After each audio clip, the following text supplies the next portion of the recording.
Andrew Carter here with the News and Observer alongside Laura Keely here at the Smith Center following Duke's 84-77 victory. Was that the score? It was. Victory here against UNC. And Laura, kind of the same kind of thing, not a late collapse for UNC, but almost the same kind of script as the first time these two teams played. Absolutely. You know, UNC had its second half lead, and then, you know, one of the bigger surprises in this game was just how Duke took it back. You know, Tyus Jones had just left with back spasms. It was a scary moment for Duke. And so then you're left with one starter, Quinn Cook, and then four reserves. Matt Jones, well, I guess he starts now, but, you know, let's non-stars, let's say. So you have Quinn Cook, Matt Jones, Emil Jefferson, Grayson Allen, and it's been a long night. I'm missing one, right? That's okay. Who else am I missing? Marshall Plumlee was the big man in there.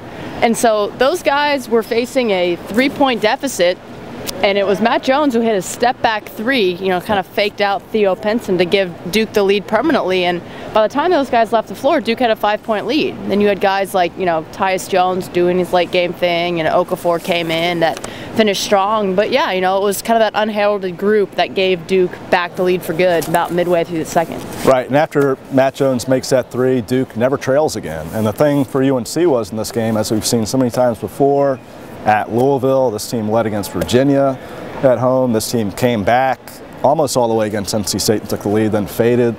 You know, this has been a constant theme for UNC, is not being able to get it done in the second half. UNC twice led by 7 points in this game. Duke cut it down to 1 the first time. After that, second 7-point lead for UNC. Duke goes on a 14-2 run, led, like you said, by a lot of these role players. So really just kind of the same kind of breakdown for the Tar Heels. A very frustrating kind of team to figure out. Like we talked about yesterday, just a team that takes a couple steps forward, plays really well at Georgia Tech, then takes a step backward. Really for UNC, the thing about this team is that it really just doesn't play very well in the second half against good teams. Right. And that's something that Duke does. Right. During this 11-game winning streak to close out the regular season, Duke has gotten it done in crunch time and again. Right, and it starts with Tyus Jones for Duke. You know, starting with the third game of the season, I think was the first time I wrote kind of the Tyus Jones shines and, you know, late in big game story. Gotten a lot of mileage out of that theme. You know, did it again tonight because, you know, he scored 17 points in the second half, and, you know, I think it was 11 after the back spasm thing, went 10 for 10 from the free throw line. That's big. He's really good. He's this, to use a cliche, the straw that stirs their drink. And Duke has a couple of those guys. They have Okafor, they have Tyus Jones. If you read what we had today in the paper, UNC is just not getting these high-level, best of the best type recruits. Duke is getting those guys. Those guys were huge tonight. So talent helps. We shall go into the postseason. Duke, of course, is the #2 seed in the ACC tournament.